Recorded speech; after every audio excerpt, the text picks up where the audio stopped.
The 1,200-pound Brahman bull slammed into the funeral home's oak doors with such force that the stained glass windows rattled in their frames. Thunder's massive black and rust-red form filled the doorway, his dark eyes fixed on Sheriff Jake Whitmore's mahogany coffin with an intensity that made 300 mourners step back in collective alarm. This wasn't grief. Detective Annie Mae Thompson had seen enough death to know the difference. Thunder's nostrils flared, his powerful chest heaving as he pushed through the crowd of black-clad mourners, sending floral arrangements crashing to the polished floor. Women screamed. The governor's representative stumbled backward, his ceremonial wreath trampled under massive hooves. Mrs. Henderson, Jake's elderly neighbor, clutched her heart as she watched the bull she'd known since he was a calf transform into something wild and desperate. Annie Mae's hands trembled as memories flooded back.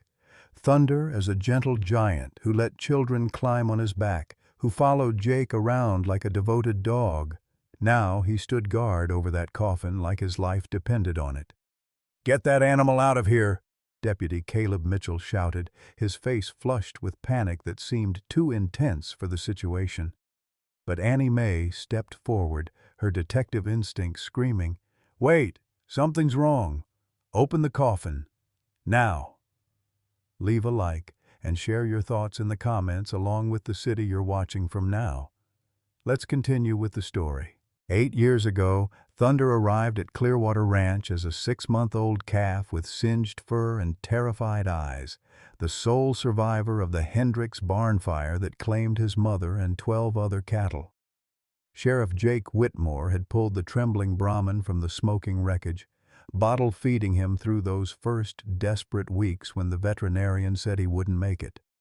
"Trust is earned in drops and lost in buckets," Jake would tell anyone who questioned why a lawman was raising a bull, but love is given freely. In this sprawling cattle country of Montana, where Clearwater Ranch stretched across 3,000 acres of golden grassland, Jake Whitmore had been more than just a sheriff. He was the moral compass of a community that had weathered factory closures, drought, and the slow exodus of young people seeking opportunities in distant cities. At 62, with silver hair and weathered hands that could gentle the wildest horse or steady a frightened child, Jake had served this county for 35 years, never missing a day until his wife Margaret's Alzheimer's stole her away 5 years ago. Thunder had become his salvation during those dark months of grief. The massive bull, now weighing 1,200 pounds with distinctive rust-red markings across his black coat, possessed an intelligence that astounded everyone who met him. He responded to over 30 verbal commands, could open gate latches with his massive head, and seemed to understand human emotions with an almost supernatural clarity. When Jake sat on the porch during his wife's final months, Thunder would position himself nearby, a silent guardian offering comfort that words couldn't provide. Detective Annie Mae Thompson had watched this bond develop from a professional distance that gradually became personal. At 48, she carried herself with the quiet strength of a woman who had raised her daughter Emma alone after her husband's death in Iraq 15 years ago. Her auburn hair, now streaked with premature silver, framed a face that had learned to hide financial worries behind a competent smile. The $80,000 in student loans for Emma's pre-med studies at Montana State weighed heavily on her detective's salary, but she would never let her daughter's dreams suffer for lack of money. What the community didn't know was that Annie Mae had been in love with Jake Whitmore for 10 years, ever since he'd helped her through Emma's rebellious teenage phase with the patience of a man who understood loss. Her background as an animal psychologist before joining the force made her uniquely qualified to understand Thunder's behavior, though she kept that expertise quiet in a community that sometimes viewed such academic credentials with suspicion. Deputy Sheriff Caleb Mitchell, 35 and ambitious, had joined the force 3 years ago with impeccable references and a backstory that tugged at heartstrings. the son of Jake's former partner who had died in the line of duty. What Jake didn't know was that Caleb harbored a secret that would destroy everything. His real father wasn't the hero Jake remembered, but the drug dealer Jake had been forced to shoot 20 years ago in a confrontation that never made the official reports. The call came at 6:47 p.m. on a Monday evening that had started like any other in Clearwater Ranch's 35-year routine. Annie Mae was reviewing case files in her cramped office when her radio crackled to life with Caleb Mitchell's voice, strained and urgent in a way that made her blood run cold. "Detective Thompson, we need you at the Whitmore Ranch immediately. It's Jake. He's down." Annie Mae's coffee cup hit the floor, ceramic shattering across worn linoleum as she grabbed her keys and badge. The 15-minute drive to Jake's ranch felt like an eternity, her mind racing through possibilities she refused to acknowledge. Jake was healthy as a horse, had just passed his annual physical with flying colors, still ran 5 miles every morning despite his doctor's protest about men his age taking it easier. When she arrived, the scene was controlled chaos. The ambulance sat in the gravel driveway, its red and blue lights painting the barn in alternating colors of emergency. Caleb stood near the open barn door, his uniform crisp despite the circumstances, speaking in low tones to the paramedics who were already packing their equipment with the resigned efficiency of professionals who had done all they could do. "What happened?" Annie Mae demanded, though part of her already knew from the stillness in the air, the way the paramedics avoided eye contact, the terrible quiet that seemed to press against her eardrums. "Found him collapsed in the barn around 6:30, Caleb reported, his voice steady, but his hands trembling slightly as he gestured toward the entrance. "No pulse, no breathing, pupils fixed and dilated. Paramedics worked on him for 23 minutes, but—" He trailed off, letting the silence finish the sentence. Annie Mae pushed past him into the barn, where Jake's body lay covered by a white sheet near Thunder's stall. The sight hit her like a physical blow, knees buckling slightly before she forced herself to remain upright, professional. But it was the sound that broke her heart, a low, keening wail that seemed to come from the very earth itself. Thunder stood pressed against the metal rails of his stall, his massive head hanging low, making a sound Annie Mae had never heard from him before. It wasn't the normal lowing of cattle, but something deeper, more primal, a grief so profound it seemed to vibrate through the barn's wooden beams. The bull's dark eyes were fixed on Jake's still form with an intensity that made Annie Mae's skin prickle with unease. "He's been like that since I found Jake," Caleb explained, following her gaze. "Won't eat, won't drink, just stands there making that sound. Vet's on her way, but honestly I think we might need to put him down. Sometimes animals go crazy with grief, become dangerous." The suggestion sent a spike of anger through Annie Mae's chest. "You will not touch that bull," she said sharply, turning to face Caleb with a fury that surprised them both. "Thunder isn't dangerous, he's mourning." But even as she spoke the words, Annie Mae's trained mind was cataloging inconsistencies. Jake had seemed fine that morning when she'd seen him at the diner, joking with old-timers about the weather and discussing plans for the county fair. No complaints of chest pain, no shortness of breath, none of the classic warning signs she'd learned to recognize in her years of investigating sudden deaths. Dr. Sarah Chen arrived 20 minutes later, her veterinary bag in hand and concern etched across her usually calm features. She was a small woman in her 40s who had treated every animal in the county for the past 15 years, and she knew Thunder almost as well as Jake had.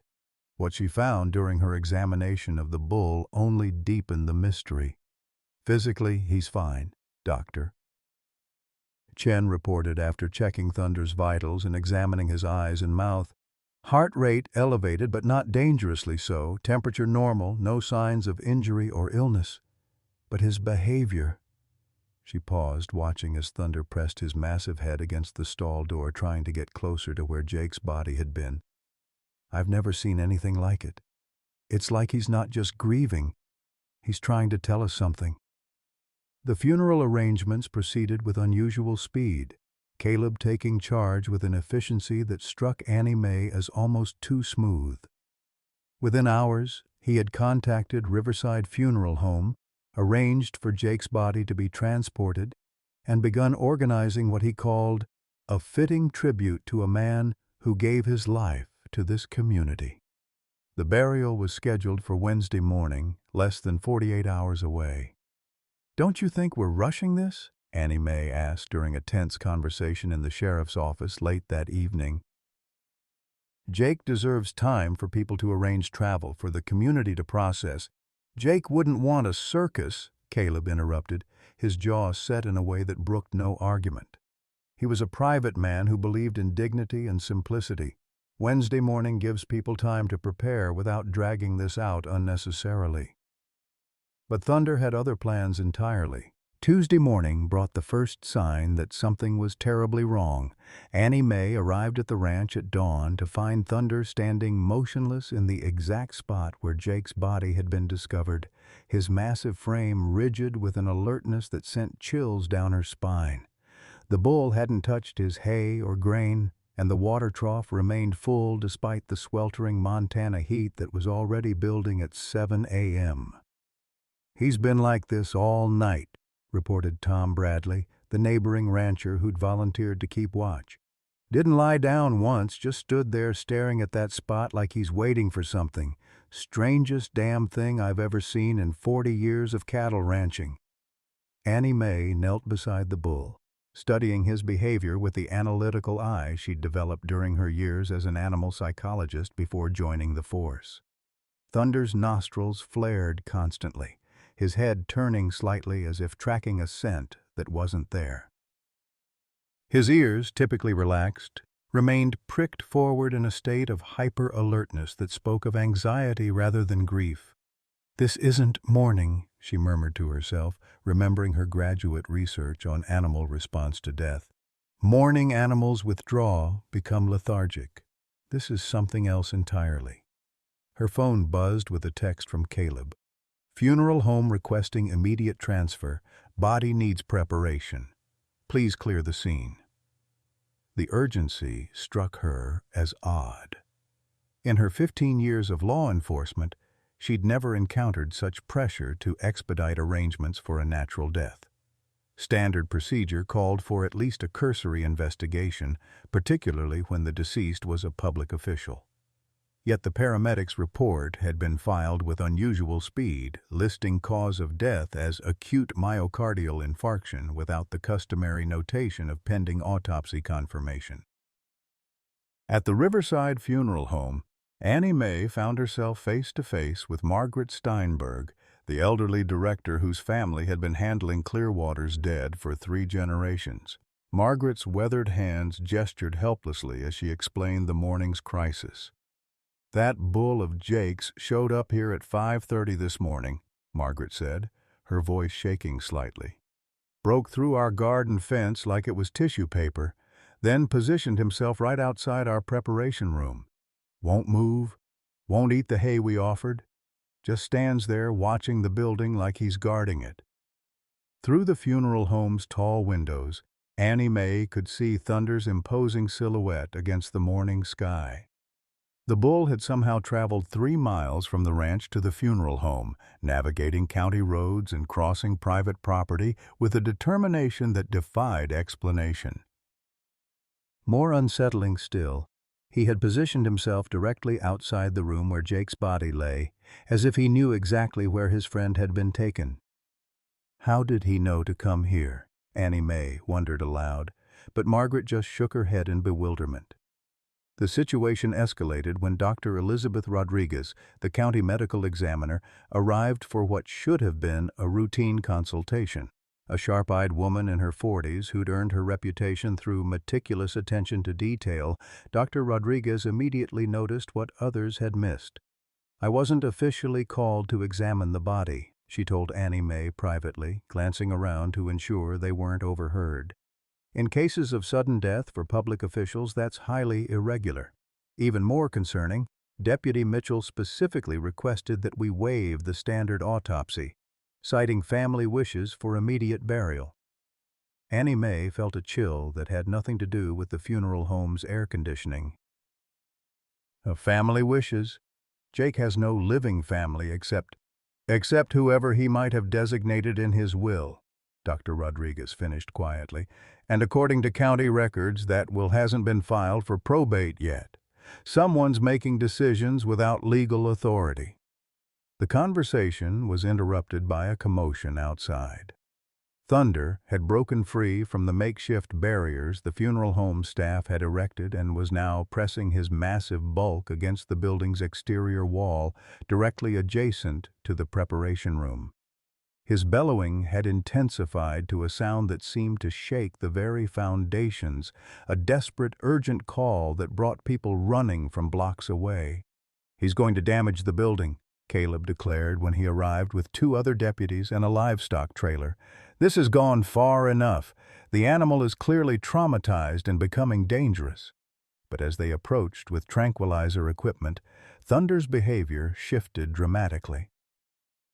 Instead of the aggressive posturing they expected, the bull began what could only be described as pleading, a series of soft, almost conversational sounds directed toward the humans, his massive head turning between them as if trying to communicate something urgent.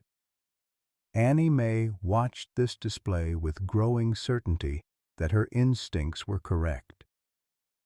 "Look at his body language," she urged the gathered crowd. "He's not aggressive, he's trying to tell us something." "Animals can't tell us anything," Caleb snapped, his patience clearly wearing thin. "They react on instinct, nothing more.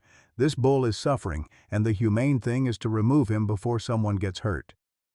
The debate might have continued indefinitely, but Thunder made the decision for them. With a speed that belied his massive size, he charged directly at the funeral home's reinforced front doors, hitting them with such force that the impact could be heard 3 blocks away. The doors, designed to withstand Montana's harsh weather, splintered under the assault. As Thunder disappeared into the building's interior, his triumphant bellowing echoing off the walls, Annie Mae made a decision that would change everything. Instead of following the others' panicked attempts to recapture the bull, she pulled out her phone and called the one person who might have answers. "Dr. Rodriguez," she said urgently, "I need you to meet me inside, and bring your medical bag. I think Thunder's trying to show us that Jake isn't really dead." Thunder's desperate vigil outside Riverside Funeral Home had drawn a crowd by Tuesday evening that stretched 3 blocks in every direction. What had begun as curious whispers about the bull who refused to leave his master's side had transformed into something approaching a pilgrimage as people traveled from neighboring counties to witness what local media was calling a miracle of loyalty. Food trucks appeared, selling coffee and sandwiches to the gathering crowd. Children pressed against barriers, their wide eyes fixed on the massive bull who stood motionless beside the funeral home's brick wall. Annie Mae arrived at dawn on Wednesday to find the scene had grown beyond all recognition. News vans from 3 major networks had taken positions across the street, their satellite dishes gleaming in the early morning light. A reporter from CNN was interviewing Dr. Sarah Chen about animal psychology and grief, while Thunder continued his vigil, seemingly oblivious to the media circus surrounding him. "This is unprecedented," Dr. Chen was explaining to the cameras, her professional composure barely containing her own bewilderment. "In 30 years of veterinary practice, I've never observed behavior like this. Thunder hasn't eaten in 60 hours, has lost nearly 200 pounds, and yet he refuses all attempts at intervention. This goes beyond normal grief patterns. This is something else entirely." The funeral was scheduled to begin at 10 a.m., but by 8:30, the crowd had swelled to nearly 1,000 people. Sheriff's deputies from 3 counties had been called in to manage traffic and maintain order. The governor's office had sent a representative, and rumors circulated that the story had reached national news networks. Annie Mae pushed through the crowd, her detective's badge opening a path toward the funeral home entrance.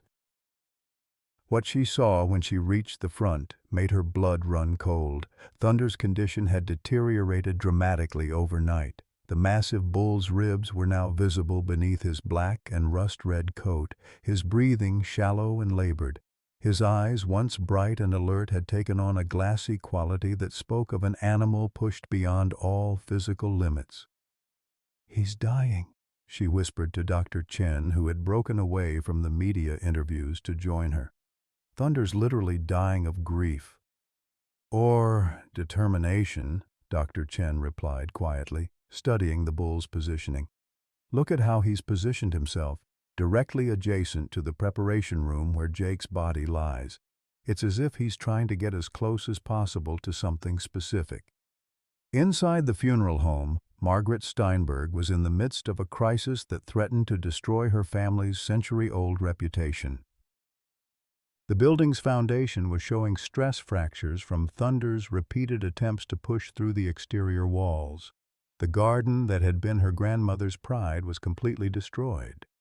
More troubling still, several mourners had complained that the viewing room felt wrong somehow, though none could articulate exactly what they meant. "Mrs. Steinberg," Annie Mae said as she entered the funeral home's front lobby, "I need to speak with you privately about Sheriff Whitmore's body." Margaret's weathered face went pale. "I don't understand, Detective. Everything has been handled according to standard procedures." "That's just it," Annie Mae interrupted.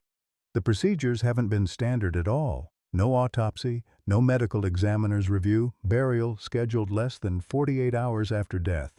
For a public official, that's highly irregular." The conversation was interrupted by a commotion outside. Thunder had somehow summoned the strength for one final assault on the building. The massive bull charged the funeral home's front doors with such force that the impact could be heard 3 blocks away. The reinforced oak doors, designed to withstand Montana's harsh weather, splintered under the assault. "Oh my God!" Margaret gasped as Thunder's massive form filled the doorway. "He's going to destroy everything." But Thunder wasn't interested in destruction. His dark eyes, though dimmed by exhaustion, held a laser focus as he moved through the building with surprising delicacy. He navigated between expensive furniture and delicate flower arrangements with the precision of an animal who understood exactly where he needed to go. The viewing room erupted in chaos as 300 mourners scattered. Governor's representative Harrison found himself pressed against the far wall as Thunder's massive shoulder brushed past him. Mrs. Henderson, Jake's elderly neighbor, watched in amazement as the bull she'd known since he was a calf moved with desperate purpose toward the mahogany coffin. "Everyone back!" Annie Mae shouted, drawing her service weapon not to threaten Thunder, but to establish control over the human panic that threatened to turn deadly. "Give him space. Nobody approaches that coffin." Thunder positioned himself directly over Jake's coffin, his massive head lowering until his nostrils were mere inches from the polished wood. The sound he made then was unlike anything any of them had ever heard, a deep, urgent rumbling that seemed to vibrate through the funeral home's foundation as if he were calling to someone who should be answering. Dr. Elizabeth Rodriguez pushed through the crowd, her medical bag clutched tightly in her hand. She had arrived uninvited, drawn by reports she'd been hearing about irregular procedures surrounding Jake's death. What she witnessed now confirmed her worst suspicions. "This animal isn't mourning," she announced, her voice cutting through the chaos. "He's alerting. Look at his behavior, the specific positioning, the scent investigation, the urgency. This is the behavior of an animal who has detected something that contradicts what we've been told."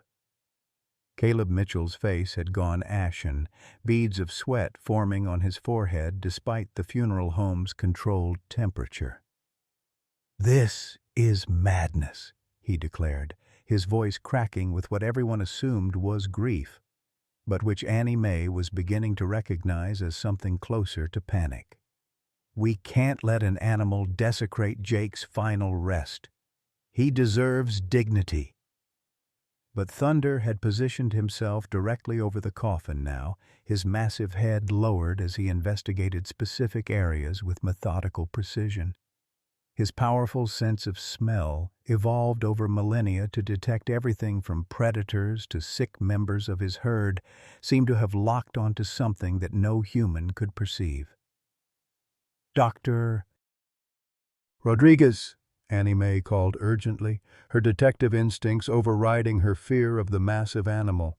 "You need to see this. Thunder's not just mourning, he's investigating specific areas of that coffin. Look at where he's focusing his attention." The medical examiner approached cautiously, her professional curiosity overcoming her natural fear. As she drew closer, Thunder turned his head toward her, and for a moment the two beings seemed to communicate across the species barrier, the bull's intelligent eyes meeting the doctor's analytical gaze with an understanding that transcended words. "His breathing pattern," Dr. Rodriguez murmured, studying Thunder's behavior with the same intensity she brought to examining evidence. "He's not agitated or aggressive. His nostrils are flaring in a specific rhythm. He's processing scent information, trying to isolate something specific." Suddenly, Thunder reared up on his hind legs, his massive front hooves coming down on the coffin's lid with a crack that echoed through the viewing room like a gunshot. The polished mahogany splintered under the impact, revealing the white silk lining beneath. "Stop him!" Caleb lunged forward, but Annie Mae caught his arm with surprising strength. "No," she said firmly, her voice carrying the authority of 15 years in law enforcement. "Let him finish whatever he's trying to do." Thunder's second impact split the coffin lid completely, the expensive wood parting like a curtain to reveal Jake Whitmore's still form beneath. But what they saw made Dr. Rodriguez gasp and sent a collective murmur of shock through the crowd. Jake's appearance was wrong in ways that only trained medical eyes could detect. His skin had a waxy, unnatural pallor that spoke of something more than normal death. His lips, which should have been blue-tinged from normal post-mortem settling, retained a faint pink color. Most telling of all, his chest seemed to rise and fall in the barest suggestion of respiration, so slight that only the most trained eye would notice. "Everyone out of this room right now," Dr. Rodriguez commanded, her voice sharp with professional urgency. "This man is not dead." The pronouncement hit the gathered crowd like a physical blow. The silence that followed was deafening, broken only by Thunder's satisfied rumbling as he settled into a protective stance beside the opened coffin. The massive bull had been right all along. Jake Whitmore wasn't dead. He was the victim of an attempted murder so sophisticated that it had nearly fooled everyone. Everyone, that is, except a 1,200-pound Brahman bull whose loyalty ran deeper than human comprehension. The chaos inside Riverside Funeral Home erupted like a dam bursting as Thunder's massive form filled the viewing room, his 1,200-pound frame creating a path of destruction through carefully arranged flowers and memorial displays. 300 mourners scattered in every direction, their black funeral attire creating a sea of panic as the bull moved with single-minded determination toward Jake Whitmore's mahogany coffin. "Everyone back!" Annie Mae shouted, drawing her service weapon not to threaten Thunder, but to establish control over the human chaos threatening to turn deadly. "Give him space! Nobody moves toward that coffin!" But Thunder wasn't interested in the terrified crowd. His dark eyes remained fixed on the polished wood that contained his friend, and the sound emerging from his throat had changed from desperate bellowing to something that chilled Annie Mae to the bone. A low, urgent rumbling that seemed to vibrate through the funeral home's foundation as if he were calling to someone who should be answering. Governor Harrison's representative, a dignified man in his 60s who had come to honor Jake's 35 years of service, found himself pressed against the far wall as Thunder's massive shoulder brushed past him. "This is absolutely unprecedented," he gasped, his ceremonial wreath trampled beneath hooves that had carved deep gouges in the funeral home's polished wooden floor. "Doctor, Elizabeth Rodriguez pushed through the crowd, her medical bag clutched tightly in her hand, her trained eye immediately assessing the situation with clinical detachment. "Clear the room," she commanded with the authority of someone accustomed to crime scenes. "Everyone except Detective Thompson and the funeral director out now." Caleb Mitchell's face had gone ashen, beads of sweat forming on his forehead despite the funeral home's controlled temperature. "This is madness," he declared, his voice cracking with what everyone assumed was grief, but which Annie Mae was beginning to recognize as something closer to panic. "We can't let an animal desecrate Jake's final rest. He deserves dignity." But Thunder had positioned himself directly over the coffin now, his massive head lowered until his nostrils were mere inches from the polished wood. The sound he made then was unlike anything any of them had ever heard, a soft, questioning whine that seemed almost conversational, as if he were trying to wake someone from a deep sleep.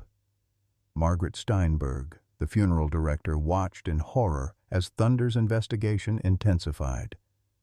"He's going to damage the casket," she whispered, wringing her hands. "3 generations of my family have never seen anything like this. It's as if he knows something we don't." Annie Mae stepped closer, her detective instincts overriding her fear of the massive animal. Thunder's behavior was methodical, purposeful. He was focusing on specific areas of the coffin, particularly the left side where Jake's head would be positioned. His powerful sense of smell, evolved over millennia to detect everything from predators to sick members of his herd, seemed to have locked onto something that no human could perceive. "Dr. Rodriguez," Annie Mae called urgently, "you need to see this. Thunder's not just mourning, he's investigating." The medical examiner approached cautiously, her professional curiosity overcoming her natural fear of the massive bull.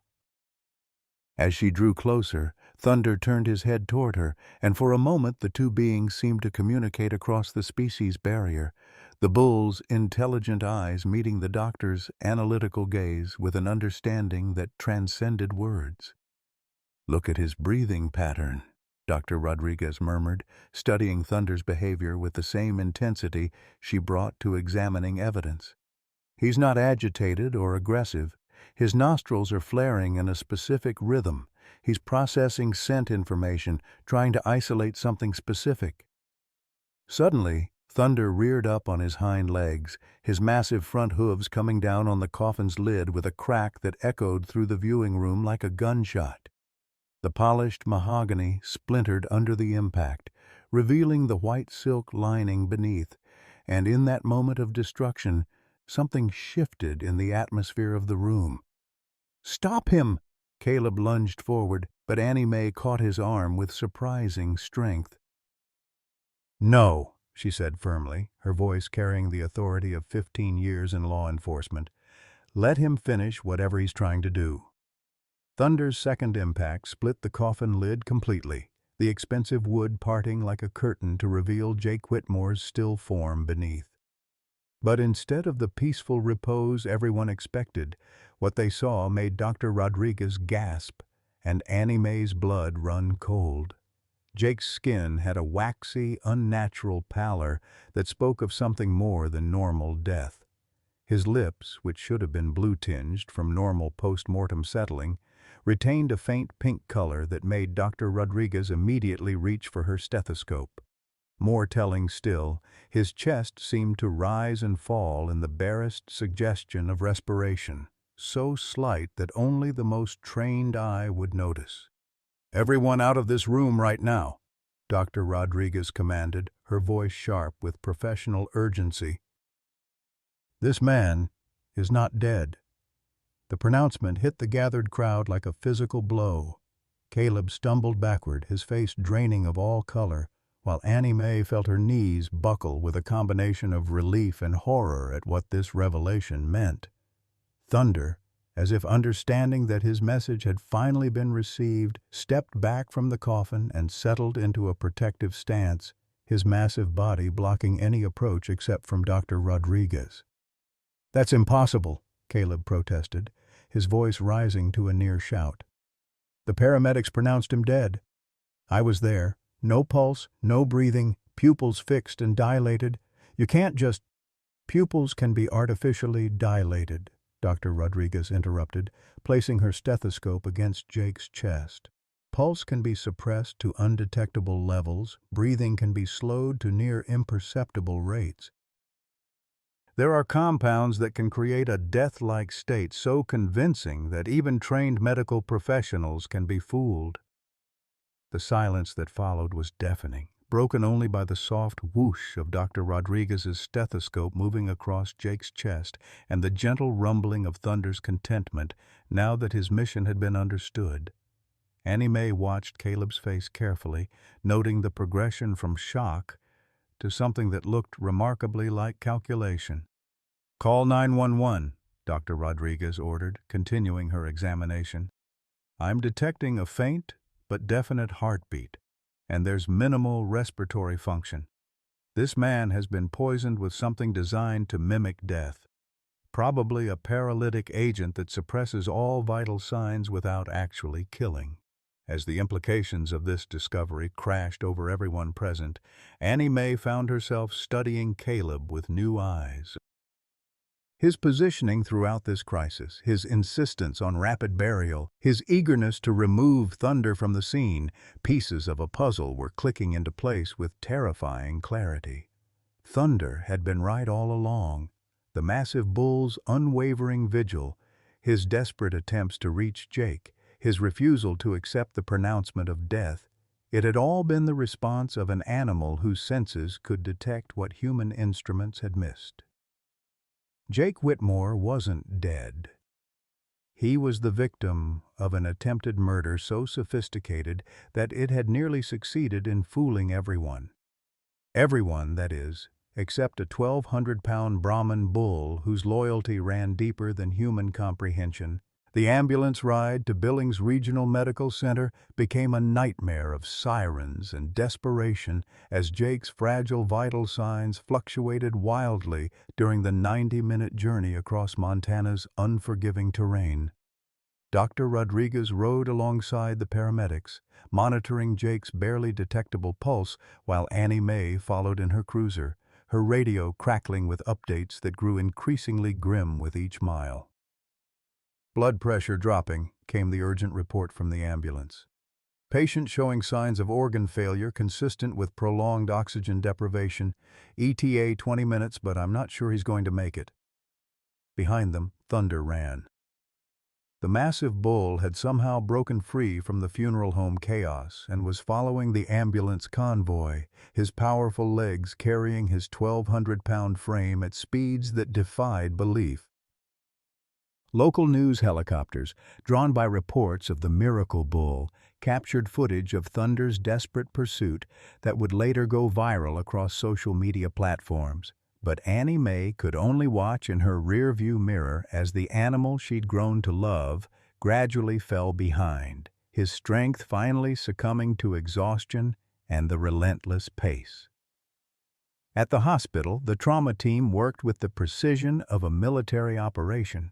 But the news they delivered after 3 hours of intensive treatment shattered any hope Annie Mae had harbored. Dr. Michael Chen, the chief toxicologist, emerged from the ICU with the expression of a man who had seen too much suffering to offer false comfort. "We've identified the compound," he reported to Annie Mae and the small group of Jake's closest friends who had made the journey to Billings. "It's a sophisticated paralytic agent derived from tetrodotoxin, the same poison found in certain pufferfish. Administered in precise doses, it can create a death-like state that's virtually undetectable without specific blood tests." Annie Mae's hands trembled as she processed this information. "But you can counteract it, right? You can bring him back." Dr. Chen's pause spoke volumes before he found the words. "The poison has been in his system for over 60 hours. That's far beyond the window when standard antidotes are effective. His organs have been operating at minimal function for too long. Kidney failure, liver damage, and most critically, we're seeing signs of significant brain injury from oxygen deprivation." The cruel irony wasn't lost on any of them. Thunder's heroic efforts had saved Jake's life, but the delay in discovery might have cost Jake everything that made him who he was. Even if his body survived, the man they loved, his memories, his personality, his gentle strength, might be gone forever. Emma Thompson, Annie Mae's 19-year-old daughter, had driven straight from her summer job in Bozeman when the news broke. She found her mother sitting alone in the hospital chapel, tears streaming down her face as she struggled with a grief more complex than simple loss. "Mom, I'm so sorry," Emma whispered, settling beside Annie Mae on the hard wooden pew. "I know how much Jake meant to you, means to you." Annie Mae looked up at her daughter through red-rimmed eyes. "I never told him, Emma. 10 years I've been in love with that man, and I never found the courage to tell him. I thought we had time, thought maybe after he retired when the timing was better, when I wasn't so worried about gossip in a small town." Her voice broke completely. Now he might never know. The financial reality crashed over them like a second wave of devastation. Jake's medical bills were mounting exponentially. Specialized treatments, round-the-clock monitoring, experimental therapies that insurance wouldn't cover. The ranch that had been his pride and joy would have to be sold to pay for care he might not even be conscious to appreciate. Worse still, Thunder was dying. The veterinary team at Montana State University had transported the exhausted bull to their animal hospital, but 3 days without food or water, combined with the physical trauma of his desperate run to Billings, had pushed his massive body beyond its limits. Dr. Sarah Chen delivered the news with tears in her own eyes. "His organs are shutting down," she explained to Annie Mae over the phone. "The stress, the dehydration, the sheer physical exertion.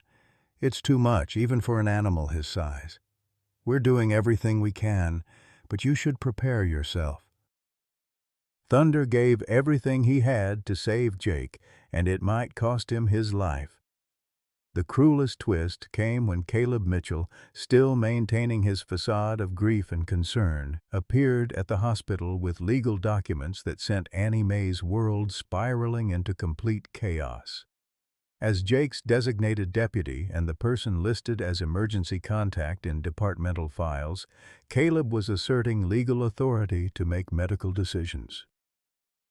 "I've consulted with specialists," he announced to the gathered group, his voice heavy with feigned sorrow.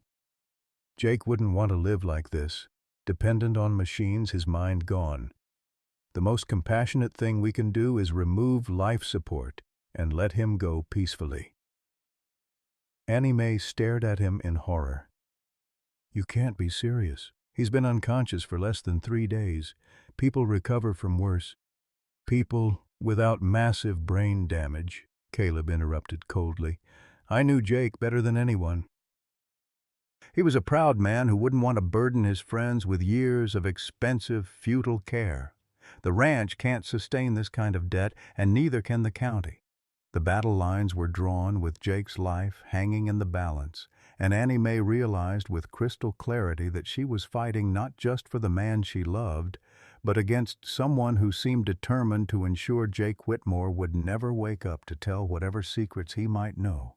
The breakthrough came at 3:17 a.m. on Thursday morning, when Annie Mae, who had been maintaining a sleepless vigil beside Jake's hospital bed, noticed something that made her heart nearly stop.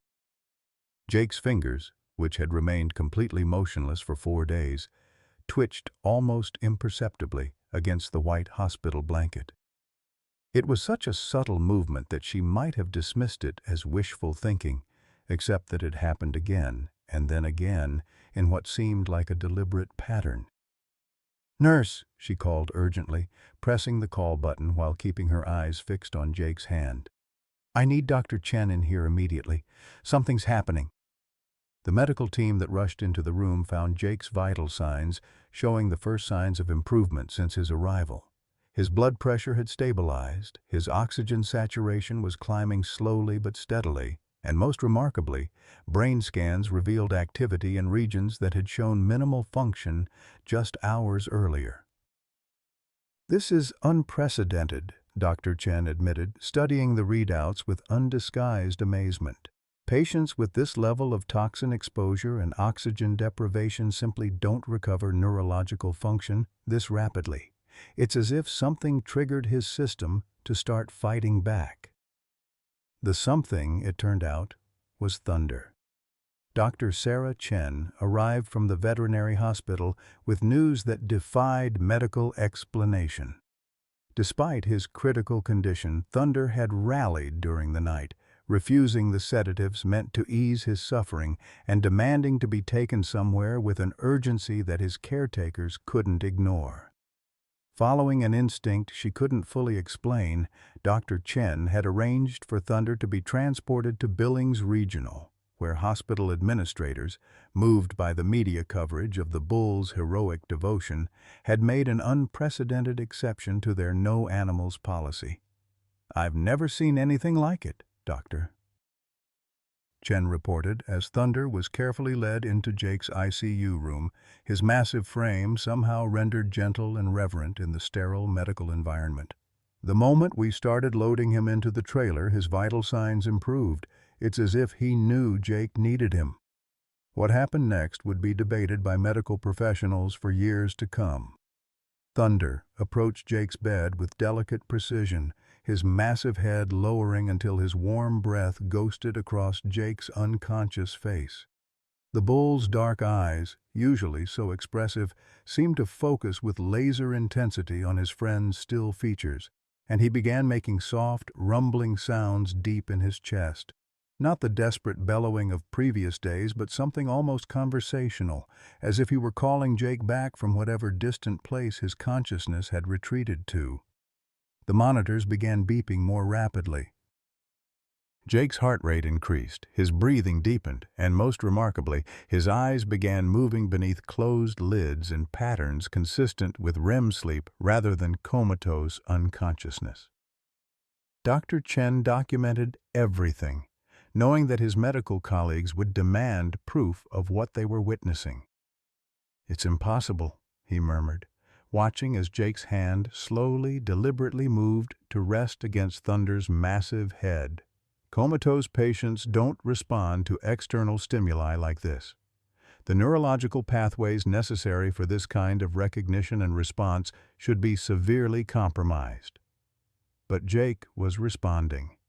His fingers, weak but unmistakably intentional, traced along Thunder's familiar coat, finding the old scar from the barn fire that had brought them together 8 years ago.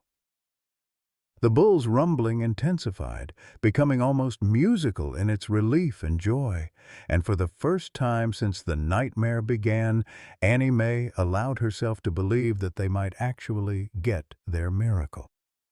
The celebration was interrupted by Caleb Mitchell's arrival, his face a mask of barely controlled rage as he took in the scene before him. "What the hell is that animal doing in here?" he demanded, his voice sharp enough to make Thunder's ears pin back in alarm. "This is a sterile medical environment, not a damn petting zoo." "Mr. Mitchell, please lower your voice," Dr. Chen requested firmly. "The patient is showing remarkable improvement, and we believe the animal's presence is contributing to his recovery." "Recovery?" Caleb's laugh held no humor. "He's been brain dead for 4 days. You're seeing what you want to see, not what's actually happening." This is false hope that's only going to make his passing more difficult when reality sets in. But even as Caleb spoke, Jake's eyes fluttered open for the first time since his poisoning. The gaze that met Thunder's was unfocused and confused, but unmistakably aware. Jake's lips moved soundlessly, forming words that no one could hear, but Thunder seemed to understand perfectly, responding with gentle snuffles and that deep rumbling contentment that spoke of a bond deeper than species barriers. "Jake?" Annie Mae whispered, moving to his other side while being careful not to disturb Thunder's position. "Can you hear me? You're in the hospital. You're safe." Jake's eyes slowly tracked to her face, and though it took enormous effort, his mouth curved into the faintest shadow of a smile. When he tried to speak, only a rasping whisper emerged, but the words were clear enough to stop everyone's breathing. "Thunder knew I wasn't gone." The implications of Jake's words hit Caleb like a physical blow. If Jake was recovering his memory, if he could recall the events leading up to his poisoning, then the carefully constructed facade was about to crumble. Caleb's face went through a series of expressions: shock, calculation, and finally, desperate determination. "This is emotional manipulation," he declared, pulling out his phone with shaking hands. "I'm calling the hospital administration. This man needs proper medical care, not some circus act with a dangerous animal.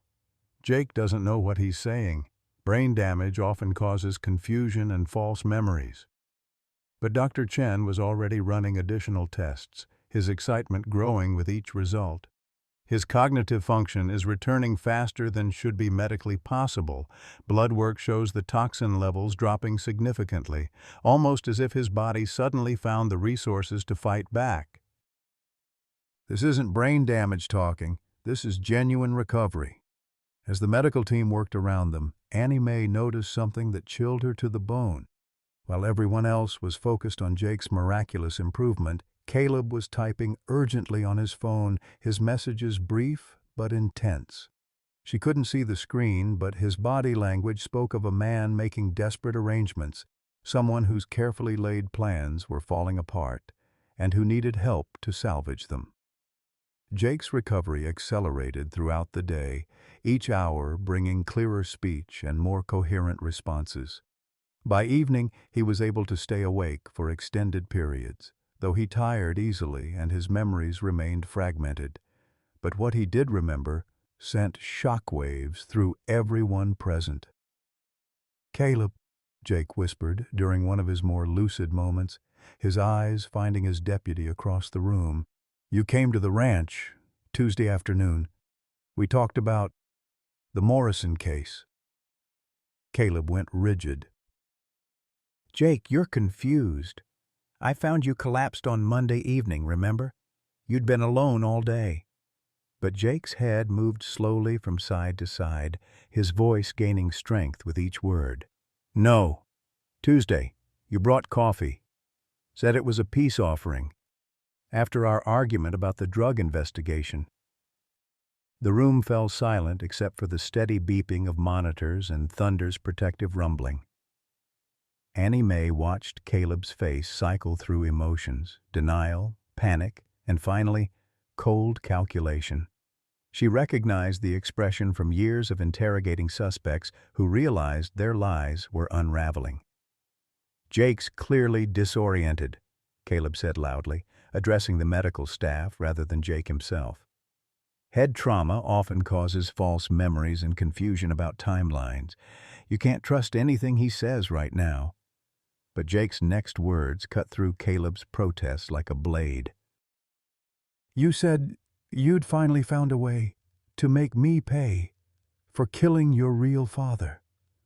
The confession hung in the air like a physical presence, and in the stunned silence that followed, Thunder moved closer to Jake's bed, positioning his massive body between the man he loved and the threat he now recognized. The bull's intelligence had always been remarkable, but in that moment it seemed almost supernatural, as if he understood not just that Jake was in danger, but who was threatening him.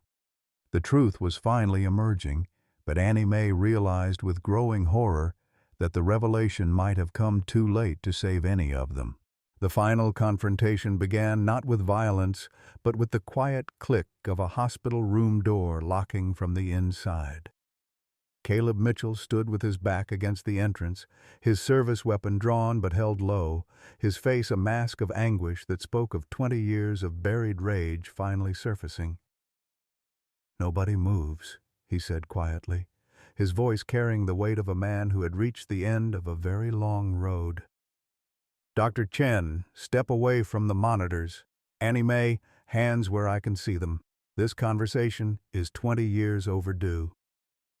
Thunder sensed the shift in atmosphere immediately, his massive body tensing as he positioned himself more protectively over Jake's bed. The bull's dark eyes fixed on Caleb with an intelligence that seemed almost human, recognizing threat with the same instincts that had saved Jake's life. "Caleb, what are you doing?" Annie Mae asked, though part of her already knew. The pieces had been falling into place for hours. His insistence on rapid burial, his access to Jake's ranch, his knowledge of police procedures that would allow him to circumvent standard death investigations. "I'm finishing what I started," Caleb replied, his gun hand trembling slightly. "Though I'll admit your bull there threw a wrench in the works. I planned this for 3 years, waited for the perfect opportunity, and a damn animal ruined everything." Jake struggled to sit up higher in his hospital bed, his voice still weak, but his mind clearly sharpening with each passing moment. "Your father, Marcus Delacroix, the drug dealer I shot in '03. You're his son." Caleb's laugh held no humor, only pain that had festered for 2 decades. His son, who grew up believing his daddy died a hero's death. His son, who was told by social services that Officer Jake Whitmore tried everything to save him. His son, who joined the police force to honor the man who killed his father. The irony wasn't lost on anyone in the room. Caleb had spent years earning Jake's trust, learning his routines, becoming the son Jake had never had, all while planning the elaborate revenge that would have succeeded if not for Thunder's unwavering loyalty. "Marcus was dealing drugs to kids," Jake said, his voice gaining strength as memories returned. 12-year-olds, Caleb. When we raided his operation, he came out shooting. I had no choice." "You had choices." Caleb's composure cracked, tears streaming down his face. "You could have let him run. You could have aimed to wound. You could have found another way that didn't leave a 5-year-old boy orphaned and thrown into the foster care system." Annie Mae watched the exchange with growing understanding of the twisted psychology that had driven Caleb to such elaborate revenge. "The tetrodotoxin, where did you get it?" "Internet's a wonderful thing," Caleb replied bitterly. "Amazing what you can learn when you have 3 years to plan and a badge that gives you access to evidence rooms. Amazing what kind of contacts you make when you're working drug cases and need to build credibility with dealers." Dr. Chen, who had been slowly reaching for the emergency button, froze as Caleb's attention shifted to him. "The poison was perfect," Caleb continued. "Jake would die peacefully. Everyone would mourn the natural passing of a beloved sheriff, and I'd inherit everything as his chosen successor. No one would ever know that Marcus Delacroix's son had finally balanced the scales." Thunder's rumbling had grown deeper, more menacing as he sensed the escalating tension. The massive bull's weight shifted, his powerful muscles coiling in preparation for movement that could crush a man in seconds. Caleb noticed the change, backing further against the door. "That animal's going to be a problem," he muttered, raising his weapon toward Thunder. "Should have put him down when I had the chance." "No!" Jake's voice carried surprising strength, and Thunder responded to it, his stance shifting slightly but remaining protective. "Caleb, listen to me. What happened to your father? I've carried that guilt for 20 years. Not because I was wrong, but because I knew somewhere out there was a child who lost his father because of my actions." Annie Mae watched Caleb's face carefully, recognizing the signs of a man wrestling with competing emotions.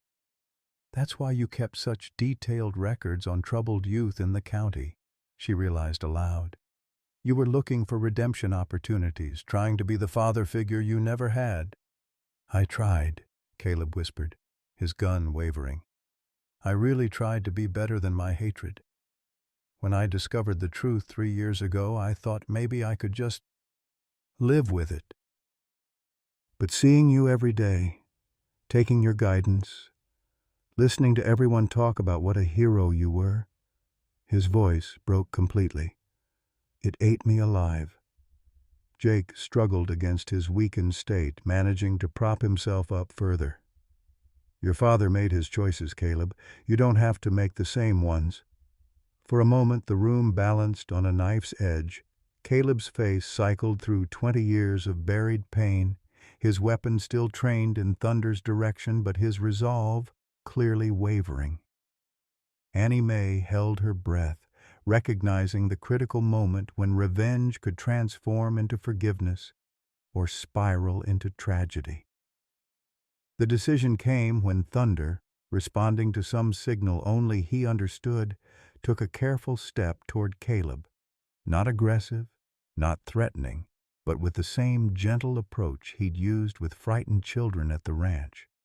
The massive bull's dark eyes met Caleb's, and in that moment of interspecies communication, something fundamental shifted. "He's not afraid of me," Caleb whispered in wonder, his gun hand dropping slightly. "He should be terrified, but he's trying to comfort me." "That's what Jake taught him," Annie Mae said softly. "That's what Jake taught all of us. Even the most dangerous situations can be diffused with understanding instead of force." The standoff ended not with violence, but with the quiet sound of a service weapon hitting the hospital floor. Caleb slumped against the door, his 20-year burden of hatred finally released in racking sobs that seemed to come from his very soul. Jake's recovery accelerated dramatically once the truth was revealed, as if the lifting of secrets had freed his body to heal properly. Within days, he was strong enough to sit up and speak clearly, though the toxin's effects would require months of physical therapy to overcome completely. Thunder never left his side during the recovery process, becoming the hospital's most famous patient as media coverage brought visitors from across the country. The massive bull's intelligence and devotion captured hearts worldwide, but for those who knew the full story, he represented something more profound: the power of unconditional love to triumph over human failing. Emma Thompson's college tuition was secured through a fund established by donations from people moved by Thunder's story. Annie Mae finally found the courage to tell Jake how she felt, and his response, weak but unmistakably loving, confirmed what Thunder had somehow known all along. They belonged together. Caleb received a reduced sentence in exchange for his cooperation in exposing the drug network his father had died trying to protect, and Jake visited him regularly in prison, their conversations slowly building a relationship based on truth rather than deception. As autumn painted Montana's grasslands in shades of gold and amber, Jake sat on his ranch porch with Annie Mae beside him and Thunder grazing peacefully in the foreground. The massive bull would occasionally look up and meet Jake's eyes, a silent communication passing between them that spoke of bonds deeper than species, stronger than time, and more enduring than any force that might try to break them. "Sometimes the biggest hearts," Jake murmured, watching Thunder move with surprising grace across the pasture, "come in the most unexpected packages. Sometimes the most profound love stories aren't between people at all, but between a soul and the faithful companion who refuses to give up hope." Thunder's unwavering devotion to Jake reminds us that in a world where trust seems increasingly rare, the purest loyalty often comes from those who ask for nothing in return except our presence and care. For those of us who've reached our golden years, we understand that family isn't always defined by blood. It's shaped by who stands beside us when the storms of life threaten to overwhelm us.